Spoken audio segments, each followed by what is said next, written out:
Outside, some distance away, the commander of XOOR, Xuvian Occult Operations Regiment, Brigadier M. Carter, surveyed the area in front of his position with his highly enchanted Visis binoculars. No signs of movement on the surface. Our scouts could not be wrong. This is Arajakal's underground temple, I am sure, he thought, as he removed the ornate viewing device from his eyes.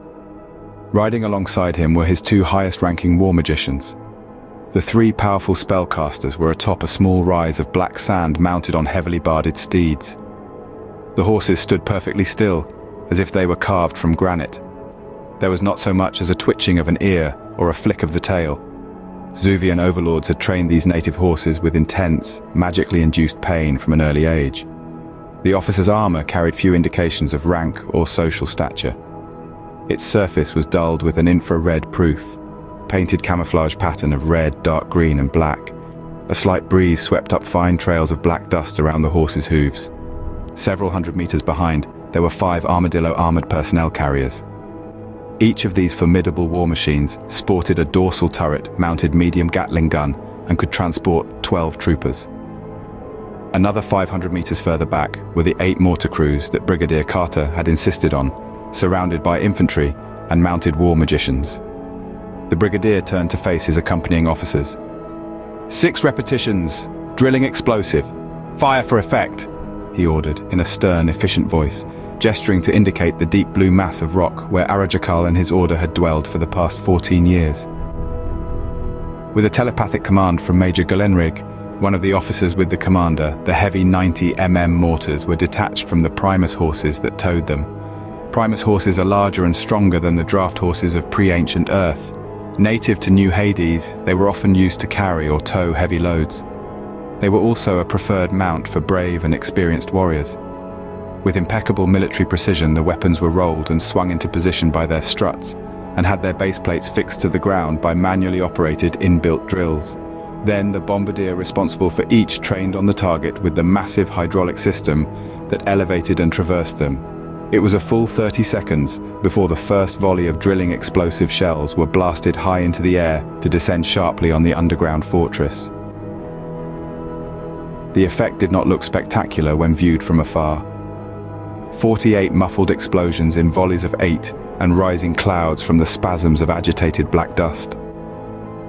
Underground, however, it was a different and more harrowing scene. Meanwhile, nearby, Arajakal was preparing himself for battle when the first wave of explosions shook the earth violently around him. With a deafening, thunderous blast, fragments of Prussian blue stone flew from the walls and impacted his face and hands. Elsewhere in the tunnels, explosions had blown some of his order to pieces. Others lay trapped or dead under the rubble and dust. It was obvious to Arajakal that if he did not emerge from his hole to fight, that he and his children would perish like common rats. As Brigadier M. Carter gave his command, the ground beneath the armored personnel carriers began to shake. Suddenly, the earth erupted with an intensity that rivaled the earlier mortar strikes. From the gaping maws of the earth, Arajakal's followers emerged, their eyes glowing with an unnatural fervor, their hands wielding weapons forged from the very stone of their subterranean sanctuary. "Look alive, men!" boomed Major Glenrig, drawing his sword and urging his battle horse forward. "We've got company!" The soldiers, taken by surprise, scrambled to their feet, reaching for their weapons as the devotees of Arajakal charged, their battle cries echoing in the open air. In the midst of the chaos, the figure of Arajakal himself emerged, his hands aglow with magical energy, his gaze locked onto Brigadier M. Carter. "Engulf our foes," he cried, adding his voice to the cacophony.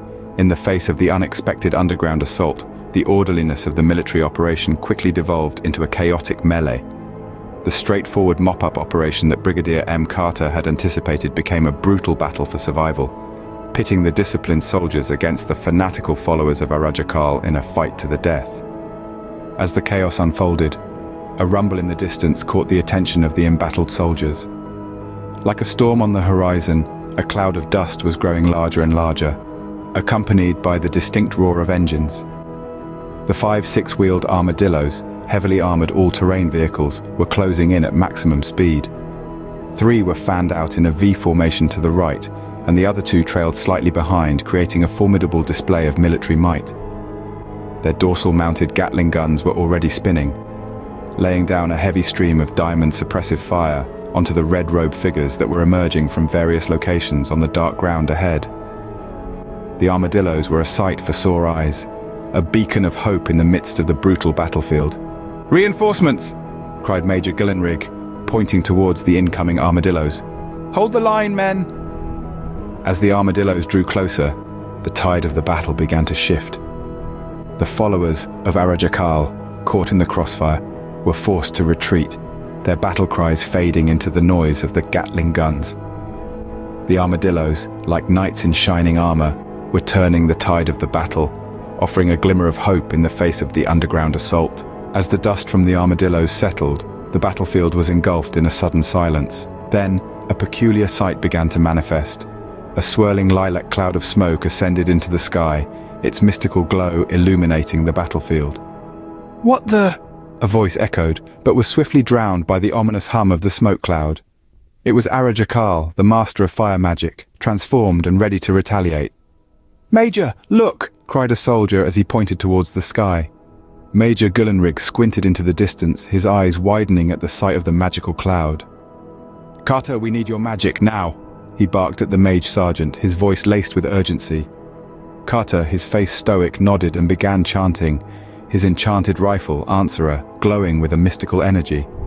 He took off, soaring towards the battlefield, ready to confront the magical adversary.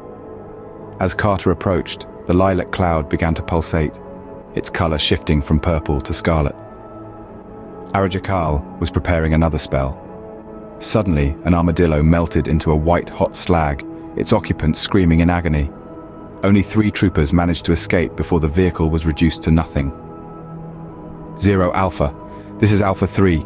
We need magical support now." The radio crackled.